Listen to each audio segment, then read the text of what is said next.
Hello, I'm Yondan Latu at the South China Morning Post. There's no dearth of conspiracy theories flying around about the origins of the coronavirus pandemic, from reckless speculation in news reports to silly nonsense spread by social media, and they're all best left ignored at a time of global panic and paranoia.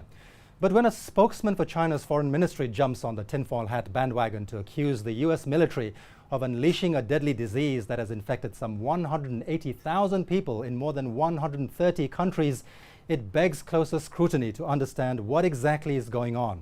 Zhao Lijian set off a storm recently by taking to Twitter to suggest there was something more to the story after the US Centers for Disease Control and Prevention admitted, without giving a time frame, that some influenza deaths in America had turned out to be COVID-19 cases. When did patient zero begin in the US?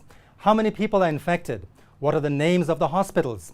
It might be the US Army who brought the epidemic to Wuhan. Be transparent, make public your data. US owe us an explanation, he tweeted. The inflammatory tweet echoed a Canada-based conspiracy website's unsubstantiated claims that America was the real source of the coronavirus, apparently linking it to the US Army's participation in the Military World Games, which drew competitors from more than 100 countries to Wuhan last October, before the Chinese city became ground zero for the pandemic.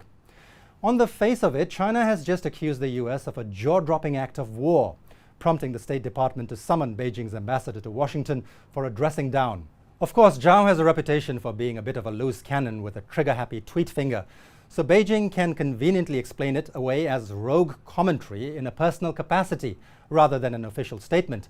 But this is China and the Communist Party we're talking about. There's no way he would dare go so far without authorization from higher up. Just look at how Geng Shuang, Zhao's foreign ministry colleague, responded when asked for an explanation. You wonder if Zhao's opinions represent those of the Chinese government?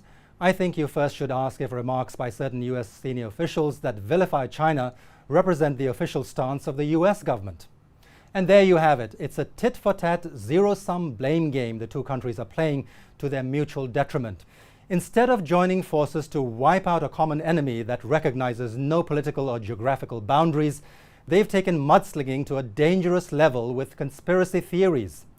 China is at pains to point out that the source of the coronavirus is yet to be conclusively established by international experts, and that the assumption it must have first been transmitted to humans from all manner of wildlife being sold at a wet market in Wuhan is still to be proven. That's why it bristles at the likes of US President Donald Trump calling it a foreign virus, or Secretary of State Mike Pompeo and Republican leaders provocatively labeling it as the Wuhan virus or the Chinese coronavirus. Remember the other popular conspiracy theory that China may have engineered the coronavirus as a bioweapon at the Wuhan National Biosafety Laboratory? It's been debunked by scientists who studied its genetic makeup. But Zero Hedge, a right-leaning financial blog popular among Wall Street insiders, was banned from Twitter last month for amplifying the same theory and doxing a Chinese scientist from the Wuhan Institute of Virology, whom it identified as the man responsible for weaponizing the coronavirus. Isn't it only fair that Twitter should apply the same rules to Zhao and ban him for spreading misinformation about the pandemic? Come to think of it, isn't Twitter banned in China?